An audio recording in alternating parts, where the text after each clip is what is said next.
ഇപ്പോൾ ധനമന്ത്രി കെ.എൻ. ബാലഗോപാൽ നമുക്കൊപ്പം തത്സമയം ചേരുകയാണ്. സ്വാഗതം മിനിസ്റ്റർ. സാമ്പത്തിക പ്രതിസന്ധിയുടെ തീക്ഷ്ണ ഘട്ടം കഴിഞ്ഞു എന്നാണ് ബജറ്റിൽ താങ്കൾ പറഞ്ഞത്. പക്ഷേ ക്ഷേമ പെൻഷനുകൾ അടക്കമുള്ളവ കൂട്ടിയിട്ടുമില്ല. എങ്ങനെയായിരിക്കും ഈ നല്ല കാലം അനുഭവപ്പെടുക? അത് ഒന്ന് ലളിതമായി പ്രേക്ഷകരോട് പറഞ്ഞാൽ അതെങ്ങനെയായിരിക്കും? തീക്ഷ്ണഘട്ടം കഴിഞ്ഞു എന്ന് പറഞ്ഞാൽ നേരത്തെ 3 വർഷം നമുക്ക് സാമ്പത്തിക ചെലവിൻ്റെ കാര്യത്തിൽ ഒരേപോലെ തന്നെ നിൽക്കുകയാണ്. ഒരു പണവും അധികമായിട്ട് ചിലവാക്കാൻ പറ്റാത്തൊരു സ്ഥിതിയിലാണ്. അതിന് കാരണം നമുക്ക് കിട്ടുന്ന അർഹമായ വലിയ തുക കേന്ദ്ര ഗവൺമെൻറ് വെട്ടിക്കുറച്ചാണ്. 50,000 കോടിയിലധികമാണ്.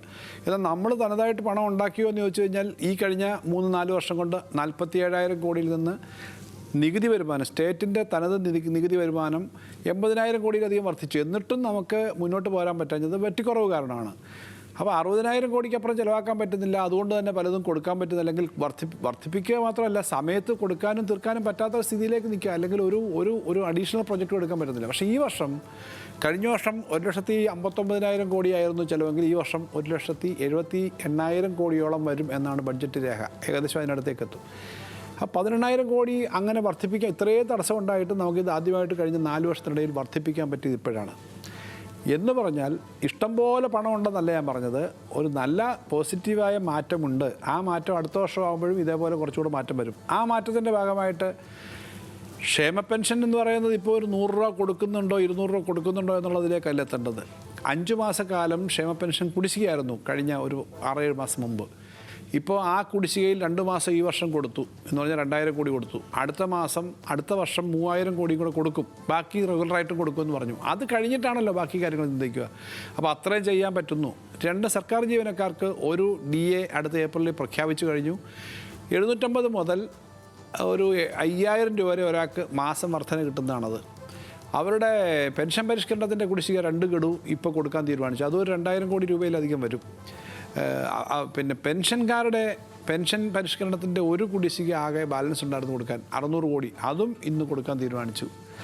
താൽക്കാലിക ജീവനക്കാരുടെ ഡെയിലി വേജസുകാരുടെ കരാറുകാർക്ക് കുറേ കാലമായിട്ട് അവർക്ക് നമുക്ക് ഒന്നും അധികം കൊടുക്കാൻ പറ്റിയില്ല. അവർക്ക് 5% ഇപ്പോൾ വർദ്ധിപ്പിക്കാൻ തീരുമാനിച്ചു. ഏകദേശം 1,000 രൂപയ്ക്കടുത്ത് ഒരു മാസം അധികം വരുന്ന തരത്തിലേക്കൊരു തീരുമാനം വന്നു. ഇങ്ങനെ പല കാര്യങ്ങൾ ആ മേഖല ചെയ്ത്, ഇത് കൂടാതെ നമ്മുടെ പൊതുവായ വന്യമൃഗങ്ങളുടെ പ്രശ്നം നേരിടാൻ ഉള്ള പണം അഡീഷണൽ, തീരദേശത്തിൻ്റെ പ്രശ്നങ്ങൾ നേരിടാനുള്ള അഡീഷണൽ പണം, സാധാരണക്കാർക്കുള്ള ഒരു മിഡിൽ ഇൻകം ഗ്രൂപ്പിന്, ഇടത്തരക്കാർക്കുള്ള വീടുകൾ വേണ്ടത്ര നമുക്കില്ല. വലിയ ഫ്ലാറ്റ് അല്ലെങ്കിൽ ലൈഫ് അങ്ങനെയൊക്കെയുള്ള പദ്ധതി അല്ലാതുള്ള കാര്യമില്ല. അവിടെ ഒരു കോപ്പറേറ്റീവ് ഹൗസിംഗ് സ്കീം, അതുപോലെ കുറേയേറെ കാര്യങ്ങൾ ഇന്ന് പറഞ്ഞിട്ടുണ്ട്. ബഡ്ജറ്റിനകത്ത് പൊതുവിൽ വെച്ചത് കൂടാതെ ബഡ്ജറ്റ് സ്പീച്ചിൽ കൂടി തന്നെ പറഞ്ഞത് ഉൾപ്പെടെ നോക്കിയപ്പോൾ 10,500 കോടിയുടെ അധികം ചെലവ് വരുന്ന തരത്തിലേക്കുള്ള കാര്യങ്ങൾ പറഞ്ഞിട്ടുണ്ട്. അത്രയും കാര്യങ്ങൾ ചെയ്യാൻ ധനസ്ഥിതി മെച്ചപ്പെടുന്നു എന്നാണല്ലോ പറയുന്നത്. അപ്പോൾ അറിയാൻ വേണ്ടി ചോദിക്കുകയാണ്, ഈ ടേമിൽ തന്നെ അത്തരത്തിലൊരു ക്ഷേമ പെൻഷൻ വർധനവ് പ്രഖ്യാപനമൊക്കെ ഇടയ്ക്ക് പ്രതീക്ഷിക്കാമോ, ഒരു സർപ്രൈസ് ആയിട്ട്?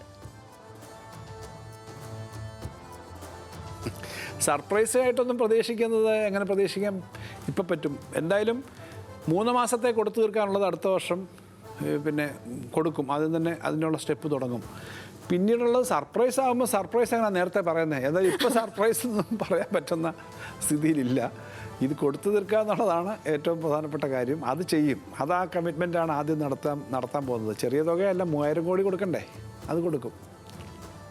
ഈ കേന്ദ്രത്തിൽ നിന്ന് GST നഷ്ടപരിഹാരമോ ഉയർന്ന നികുതി വിഹിതമോ ഗ്രാൻഡോ ഇതൊന്നും കിട്ടില്ല എന്നുള്ളത് ഉറപ്പിച്ചുകൊണ്ടുള്ള ഒരു മുന്നോട്ട് പോക്കാണോ? ഇനി കേന്ദ്രത്തിൽ നിന്ന് ഒന്നും കിട്ടില്ല എന്നത് വിചാരിച്ചിട്ടുള്ള ഒരു പ്ലാനിംഗ് ആണോ ഈ ബജറ്റിൽ നടത്തിയിരിക്കുന്നത് താങ്കൾ?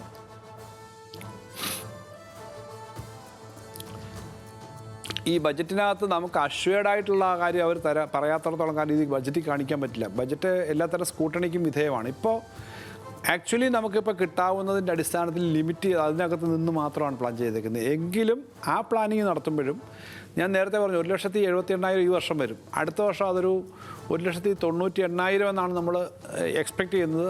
അല്ലെങ്കിൽ 1,90,000 മേളിൽ എന്തായാലും വരും.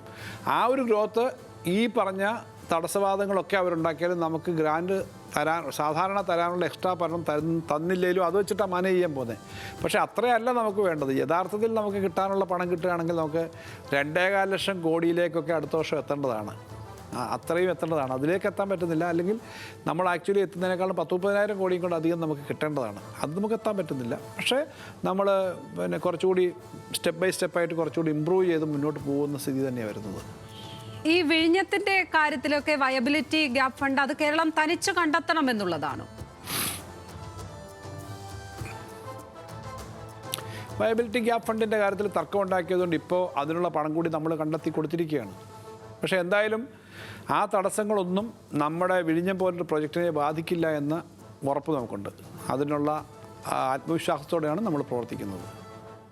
ഇത് കാര്യങ്ങൾ കോടതിയിലേക്കൊക്കെ എത്തുന്നതിന് മുമ്പ് അത്തരം ചർച്ചകളിലൂടെ പരിഹരിക്കാൻ കഴിയില്ല എന്നുള്ളതാണോ?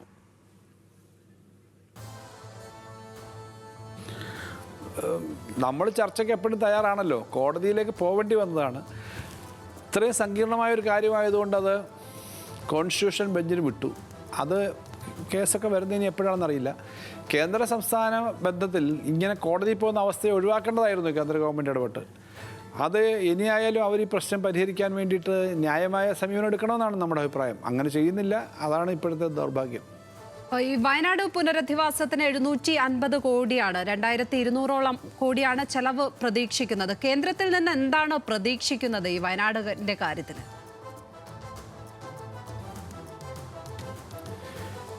ഇത്തരം മേജറായിട്ടുള്ള ഡിസാസ്റ്റേഴ്സ്, വളരെ പ്രധാനപ്പെട്ട അക്യൂട്ടായിട്ടുള്ള ഡിസാസ്റ്റേഴ്സ് വരുമ്പോൾ അതിൻ്റെ ഒരു നല്ല ഭാഗം 10-50% തന്നെ അവർ തരേണ്ടതാണ്. അല്ലെങ്കിൽ അതിൻ്റെ ഒരു തുക നോക്കാതെ ഒരു പ്രത്യേക പാക്കേജ് പലതരത്തിൽ ഉൾക്കൊള്ളിച്ചിട്ട് 100,000 കോടിയോ 2,000 കോടിയോ പാക്കേജൊക്കെയാണ് സാധാരണ കൊടുക്കുക. അതിന് അവർ ചില കണ്ടീഷൻസൊക്കെ വെക്കും. പക്ഷേ അങ്ങനെ കൊടുക്കാതെ ഇത്തരം ഒരു പ്രശ്നം പരിഹരിക്കാൻ പറ്റും. ഇപ്പോൾ സംസ്ഥാന ഗവൺമെൻറ്റും കൂടി അവിടെ ഒന്നും ചെയ്യുന്നില്ല എന്ന് വിചാരിക്കുക. ഈ പാവപ്പെട്ട മനുഷ്യരുടെ അവസ്ഥ എന്താവും? ആ നാടിൻ്റെ സ്ഥിതി എന്താവും? അപ്പോൾ ഒരു റെസ്പോൺസിബിലിറ്റി ഉണ്ട് അതിനകത്ത്. ഇത്തരം ഒരു ഡിസാസ്റ്റർ വരുമ്പം കളക്റ്റീവായിട്ട് സെൻട്രലിനും കൂടി ഒരു റെസ്പോൺസിബിലിറ്റി ഉണ്ട്. അത് എവിടെ പ്രശ്നം ഉണ്ടായാലും സ്റ്റേറ്റിൽ, നമ്മുടെ സ്റ്റേറ്റ് മറ്റൊരു സ്ഥലത്ത് പ്രശ്നം ഉണ്ടായാൽ പലപ്പോഴും നമ്മളൊക്കെ ദുരിതാശ്വാസത്തിന് പണ്ട് സഹായിക്കുന്ന ഓർമ്മയില്ലേ? അപ്പോൾ അങ്ങനൊരു മാനസികാവസ്ഥ ഇന്ത്യയിൽ എല്ലാവർക്കും ഉണ്ട്. ഗവൺമെൻറ്റിനെ, പ്രത്യേകിച്ചും സെൻട്രൽ ഗവൺമെൻറ്റിന് ആ ഉത്തരവാദിത്വം ഉള്ളതാണ്. അത് വേണ്ടത്ര വരുന്നില്ല. അതാ പ്രശ്നം. അതിനായുള്ള സമ്മർദ്ദങ്ങൾ അത് ഏത് തലത്തിലാണുള്ളത് മിനിസ്റ്റർ? ഇപ്പോൾ അതിൻ്റെ സമ്മർദ്ദങ്ങൾ എന്ന് പറഞ്ഞാൽ കോടതിയിൽ കേസിൻ്റെ കാര്യം നിൽക്കുന്നു. പക്ഷേ അത് നിൽക്കുന്ന ഒരു വശത്താണ്. നിരന്തരമായി ഞാൻ ധനകാര്യമന്ത്രി എന്ന നിലയിൽ യൂണിയൻ ഫൈനാൻസ് മിനിസ്റ്ററുമായിട്ട് ഇക്കാര്യത്തിൽ ഓരോ തവണയും പല മീറ്റിങ്ങുകളിലും അല്ലാതെയും പോയി നമ്മുടെ കാര്യം എപ്പോഴും പറയാറുണ്ട്. ബഹുമാനപ്പെട്ട മുഖ്യമന്ത്രി തന്നെ പ്രധാനമന്ത്രിയെ കണ്ട് ഇത്തരം കാര്യങ്ങളിൽ സ്ഥിരമായിട്ട് ഇടപെടുന്ന കാര്യം നിങ്ങൾക്കറിയാം. മറ്റു മന്ത്രിമാരുടെ ഒക്കെ ഇടപെടുന്ന അറിയാം. നമ്മൾ നിരന്തരമായിട്ട് അങ്ങനൊരു നമുക്ക് ന്യായമായ കാര്യം നടക്കണം എന്നുള്ള തരത്തിൽ തന്നെ സ്ഥിരമായി ഇടപെട്ടുകൊണ്ടിരിക്കുന്നതാണ്.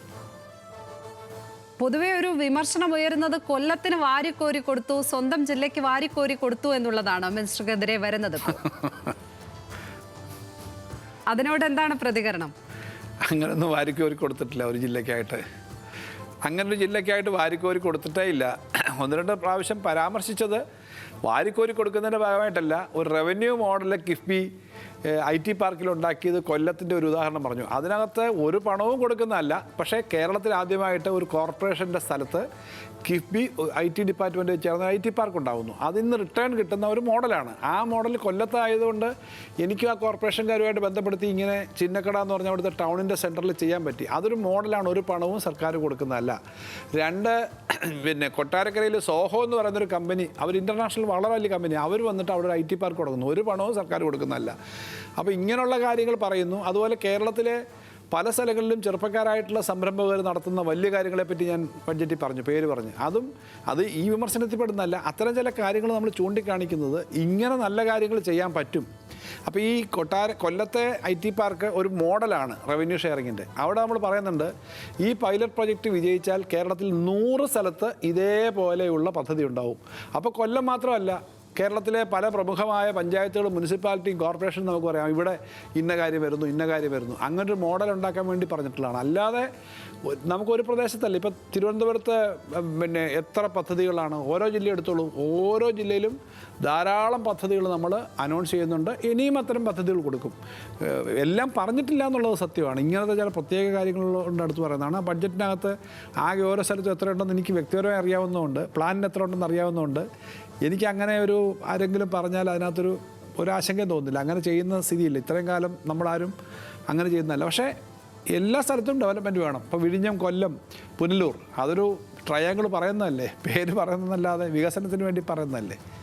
അതേ ഉള്ളൂ അതിനകത്ത്. പക്ഷെ നല്ലതാണ് ഇങ്ങനെ എല്ലാ ജില്ലകളിലും നല്ലപോലെ കാര്യങ്ങൾ വരുന്നെന്ന്. ഇവിടെ തന്നെ വിദ്യാസമ്പന്നരായ ചെറുപ്പക്കാർ അവർക്ക് ഹയർ സ്റ്റഡീസിനായി പുറത്തേക്ക് പോകുന്നത് നമ്മൾ കാണുന്നുണ്ട്. വിദേശത്തേക്ക് പഠന ആവശ്യങ്ങൾക്കായി പോകുന്നവരുടെ എണ്ണം വർദ്ധിക്കുകയാണ്. അപ്പോൾ അങ്ങനെയുള്ളവരെയൊന്നും ഇവിടെ പിടിച്ചു നിർത്തുവാനുള്ള പദ്ധതികൾ അല്ലെങ്കിൽ വിദ്യാഭ്യാസ മേഖലയിലേക്ക് കൂടുതൽ ഫണ്ട് വകയിരുത്തിയില്ല എന്നുള്ള വിമർശനങ്ങളും ഉയരുന്നുണ്ട്. ഇല്ല, വിദ്യാഭ്യാസ മേഖലയ്ക്ക് ഏറ്റവും കൂടുതൽ ഫണ്ട് ചിലവാക്കുന്ന, പ്രത്യേകിച്ച് ഹയർ എഡ്യൂക്കേഷൻ ഏറ്റവും കൂടുതൽ ഫണ്ട് മാറ്റിവെച്ചിട്ടുള്ള സർക്കാർ കേരളത്തിലെ ഈ രണ്ടാം പിണറായി സർക്കാരാണ്. കാരണം ഹയർ എഡ്യൂക്കേഷന് കഴിഞ്ഞ ഒന്നാം പിണറായി സർക്കാർ ജനറൽ എഡ്യൂക്കേഷന് കൊടുത്ത വലിയ ഒരു പ്രാധാന്യമുണ്ട്. ഇവിടെ വരുമ്പം ജനറൽ എഡ്യൂക്കേഷനും ഒപ്പം ഹയർ എഡ്യൂക്കേഷന് വലിയ പ്രാധാന്യമാണ് കൊടുക്കുന്നത്. ആ വലിയ പ്രാധാന്യം കൊടുത്തുകൊണ്ടിരിക്കുകയാണ്. ആ വലിയ പ്രാധാന്യത്തിൻ്റെ ഭാഗമായിട്ട് അനൗൺസ് ചെയ്തിട്ടുള്ള കുറേയേറെ കാര്യങ്ങളുണ്ട്. ഇന്ന് തന്നെ ഹയർ എഡ്യൂക്കേഷൻ്റെ മേഖലയിൽ സെൻറ്റർ ഓഫ് എക്സലൻസ് 6-7 ആണല്ലോ പുതുതായിട്ട് അനൗൺസ് ചെയ്തത്, അതിൻ്റെ ഫണ്ട് വെച്ചത്.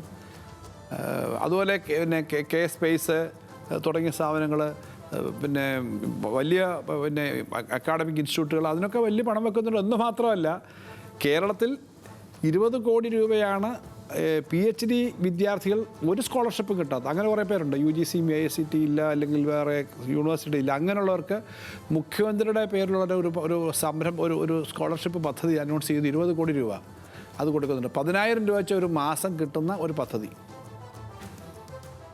ഈ നികുതി വരുമാനം, ഭൂനികുതി വർദ്ധിപ്പിച്ചിട്ടുണ്ട്, കോടതി വ്യവഹാരങ്ങളിൽ വർദ്ധിപ്പിച്ചിട്ടുണ്ട് എന്നത് ഒഴിച്ചാൽ വിഭവ സമാഹരണത്തിനായി മറ്റ് പദ്ധതികളില്ല എന്ന വിമർശനത്തെ എങ്ങനെയാണ് കാണുന്നത്? അത് ശരിയാണ്. അധികം ടാക്സിൻ്റെ പ്രപ്പോസലുകളില്ല. ടാക്സ് അങ്ങനെ വർദ്ധിപ്പിക്കാനുള്ളൊരു സാധ്യത നോക്കിയിട്ട് അങ്ങനെ കാണുന്നില്ല എന്നുള്ളതുകൊണ്ടാണ് അങ്ങനെ വെക്കാത്തത്. കാരണം നമുക്ക് പെട്രോളിൻ്റെ കാര്യത്തിൽ ഇപ്പോൾ എന്തെങ്കിലും ചെയ്യാനില്ല, മദ്യത്തിൻ്റെ കാര്യത്തിൽ അങ്ങനെ ഇപ്പോൾ ചെയ്യുന്നതിന് പ്രായോഗികമല്ല. ഈ 2 കാര്യങ്ങളാണ് സംസ്ഥാനത്തിന് ഏറ്റവും കൂടുതൽ ടാക്സ് കിട്ടാവുന്ന മേഖല. പിന്നെ ഒന്ന് രജിസ്ട്രേഷനാണ്. രജിസ്ട്രേഷൻ എന്ന് പറഞ്ഞാൽ ഏറ്റവും പ്രധാനമായിട്ട് നമ്മുടെ സാധാരണ പിന്നെ ഭൂമിയുടെ ഫെയർ വാല്യൂ വർദ്ധിപ്പിക്കലാണ് ചെയ്യുന്നത്. ഇപ്പോൾ ഭൂമിക്ക് അങ്ങനെ ഫെയർ വാല്യൂ യൂണിഫോമായിട്ട് വർദ്ധിപ്പിക്കുന്നത് അത്ര പ്രായോഗികമല്ല എന്നാണ് ഞങ്ങൾ ചർച്ച ചെയ്തപ്പോൾ മനസ്സിലായത്. വർഷങ്ങളായിട്ട് 10-30 വർഷങ്ങൾക്ക് മുമ്പ് ഫീസ് ഏർപ്പെടുത്തിയിരുന്ന ചില മേഖലയാണ് കോടതിയിലെ ചില ഫീസ്. അതൊക്കെ ചെറുതായിട്ടേ പറ്റൂ. അതിന്നും ഒക്കെ ആയിട്ടൊരു 10-100 കോടിക്കപ്പുറം കിട്ടില്ല. റവന്യൂവിനകത്താണെങ്കിൽ 5 രൂപ ഒരു ആറിന്, അല്ലെങ്കിൽ 10 സെൻറ്റിന് 20 രൂപയുള്ളത് 30 രൂപ ആക്കി, അത്രയാക്കാനേ പറ്റൂ. ഇതുപോലൊക്കെയുള്ള കാര്യങ്ങളല്ലാതെ ഒന്നും ചെയ്തിട്ടില്ല എന്നുള്ള സത്യമാണ്. അങ്ങനെ വെറുതെ ഫീസ് അങ്ങനെ ടാക്സ് കൂട്ടിയിട്ട് കാര്യമില്ല എന്ന് തോന്നിയത് കൊണ്ടും അത് അങ്ങനെ ചർച്ച ചെയ്തുകൊണ്ടുമാണ് അതിലേക്ക് വേറെ പോകാഞ്ഞത്. വലിയ റിസോഴ്സ് ഉണ്ടാക്കാൻ പറ്റിയിട്ടില്ല ഇപ്രാവശ്യം. വിലക്കയറ്റം സാധാരണക്കാർ നേരിടുന്ന വലിയ പ്രശ്നമാണ്. അപ്പോൾ വിപണിയിൽ ഇടപെടുന്നതിനായി എന്തൊക്കെയാണ് പദ്ധതികൾ? അത് ആ കാര്യത്തിൽ ഒരു ക്ലാരിറ്റി കുറവ് തോന്നി. വിപണിയിൽ ഇടപെടുന്നതിന് പ്രധാനമായിട്ടും നമ്മൾ പൊതുവിതരണ സമ്പ്രദായത്തിൻ്റെ ചുമതലയുള്ളത് സപ്ലൈകോയും നമ്മുടെ സിവിൽ സപ്ലൈസുമാണ്. ആ മേഖലയിൽ കഴിഞ്ഞ തവണയെക്കാളും 100-150 കോടി അധികമായിട്ട് വകയിരുത്തി എന്നുള്ളത് നമ്മൾ കാണുന്നുണ്ട്. എന്ന് മാത്രമല്ല, ഈ ബജറ്റ് വെച്ചാലും അതിനേക്കാളും എത്രയോ ഇരട്ടിയും പലപ്പോഴും കൊടുക്കേണ്ടി വരും, ഇനിയും കൊടുക്കും. കഴിഞ്ഞ വർഷം 1400 കോടിയാണ് പഴയ ഈ കേരള ബാങ്കിൽ അവർക്ക് കൊടുക്കാനുള്ള ബാധ്യത തീർക്കാൻ വേണ്ടി 1400 കോടിയാണ് കഴിഞ്ഞ വർഷം മാർച്ചിൽ നമ്മൾ അധികമായി കൊടുക്കേണ്ടി വന്നത്. അത് ആ വകുപ്പ് ഇനി കൊടുത്തു എന്നുള്ളതല്ല, കേരളത്തിലെ പൊതുവിതരണ സമ്പ്രദായത്തിന് വേണ്ടി അവർ കൊടുക്കേണ്ടി വന്ന അവർ കടമെടുത്ത പണമാണ്. അപ്പോൾ ഈ വെച്ചേക്കുന്ന പണം തന്നെ നേരത്തെ ഉള്ളതിനേക്കാളും വലിയൊരു ഇൻക്രീസ് ഉണ്ട്. ഇനിയും അതിന് പണം മാറ്റിവെച്ച് കൊടുക്കേണ്ടി വരും. അത് പിന്നെ ഇടയ്ക്ക് ആവശ്യമനുസരിച്ച് കൊടുക്കും. സിവിൽ സപ്ലൈസിൻ്റെ കാര്യത്തിൽ അല്ലെങ്കിൽ പൊതുവിതരണ സമ്പ്രദായത്തിൻ്റെ വിലക്കയറ്റം പിടിച്ചു നിർത്തുന്നതിൻ്റെ കാര്യത്തിൽ സിവിൽ സപ്ലൈസും അതുപോലെ കൺസ്യൂമർ ഫെഡും പോലെയൊക്കെയുള്ള സ്ഥാപനങ്ങളുടെ എല്ലാ പ്രവർത്തനങ്ങൾക്കും കൂടുതൽ സഹായം കൊടുക്കുക എന്നുള്ളത് തന്നെയാണ് ഗവൺമെൻറ് നയം. കിഫ്ബി വഴിയുള്ള പദ്ധതികൾ അത് കൂടുതൽ വരുമാനമുണ്ടാകുന്ന രീതിയിലേക്ക് വിഭാവനം ചെയ്യുന്ന പ്ലാനാണുള്ളത്. അതിനകത്ത് ടോൾ പിരിവുണ്ടാവുമോ?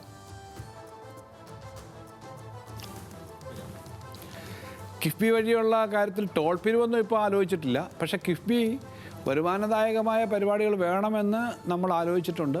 അത് പുതിയൊരു ആലോചനയല്ല. ഇപ്പോൾ തന്നെ കിഫ്ബി ചില കാര്യങ്ങളിൽ അങ്ങനെ വരുമാനം കിട്ടുന്ന പദ്ധതികൾ നടപ്പിലാക്കിക്കൊണ്ടിരിക്കുന്നുണ്ട്. അത് വേണം. കാരണം അല്ലെങ്കിൽ ഇത്രയേറെ പണം ചെറിയ തുകയല്ല.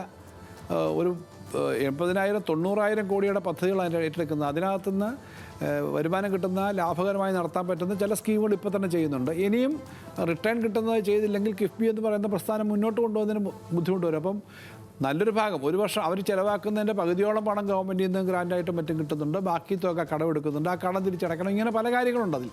അതുകൊണ്ട് അങ്ങനെ ഒരു റവന്യൂ മോഡൽ വേണമെന്നുള്ളത് പുതിയ കാര്യമല്ല. അതിൻ്റെ പുതിയ സാധ്യതകളെ പറ്റി ഇപ്പോൾ പഠിച്ചുകൊണ്ടിരിക്കുകയാണ് എന്നുള്ള കാര്യവും ഞാൻ ബഡ്ജറ്റിൽ പറഞ്ഞിട്ടുണ്ട്.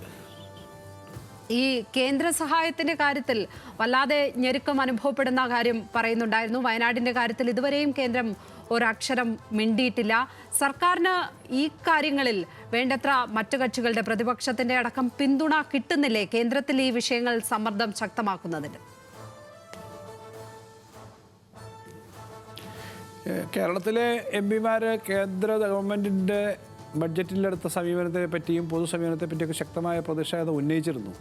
അതിനകത്ത് എല്ലാ എംപിമാരും ഒറ്റക്കെട്ട് തന്നെയാണ് ആ പ്രതിഷേധത്തിനായിട്ട് മുന്നോട്ട് പോയത്. അതിൻ്റെ ഭാഗമായിട്ടാണ് കഴിഞ്ഞ ദിവസം കേന്ദ്രമന്ത്രി തന്നെ പാർലമെൻറ്റിൽ ശ്രീ ജോർജ് കുര്യൻ വളരെ സ്റ്റേറ്റിനെ സ്റ്റേറ്റിലെ പൊതുകാര്യങ്ങളെ പറ്റി ആക്രമിച്ചുകൊണ്ട് സംസാരിക്കുകയുണ്ടായി. അങ്ങനെയുള്ള കാര്യങ്ങൾ വരുന്നുണ്ട്. നമ്മൾ ഇക്കാര്യം നല്ലപോലെ റേസ് ചെയ്യുന്നുണ്ട്. പക്ഷേ പലപ്പോഴും അവിടെ അത് റേസ് ചെയ്യുമ്പോഴും സ്റ്റേറ്റിനകത്ത് വന്ന് വളരെ സങ്കുചിതമായ പൊളിറ്റിക്സിൻ്റെ ഭാഗമായിട്ട് പ്രധാന പ്രതിപക്ഷ കക്ഷിയായ കോൺഗ്രസും UDF-ഉം പലപ്പോഴും സ്റ്റേറ്റിൻ്റെ താല്പര്യങ്ങൾ സംരക്ഷിക്കുന്ന തരത്തിലല്ല പെരുമാറുന്നതെന്നുള്ള പ്രശ്നം പ്രായോഗികമായിട്ടുണ്ട്. വളരെയധികം നന്ദി ശ്രീ KN ബാലഗോപാൽ ഈ ഘട്ടത്തിൽ ഞങ്ങളോട് പ്രതികരിച്ചതിന്. വളരെയധികം നന്ദി മിനിസ്റ്റർ ഈ ഘട്ടത്തിൽ നമുക്കൊപ്പം ഇത്രയും നേരം സംസാരിച്ചത്. Thank you.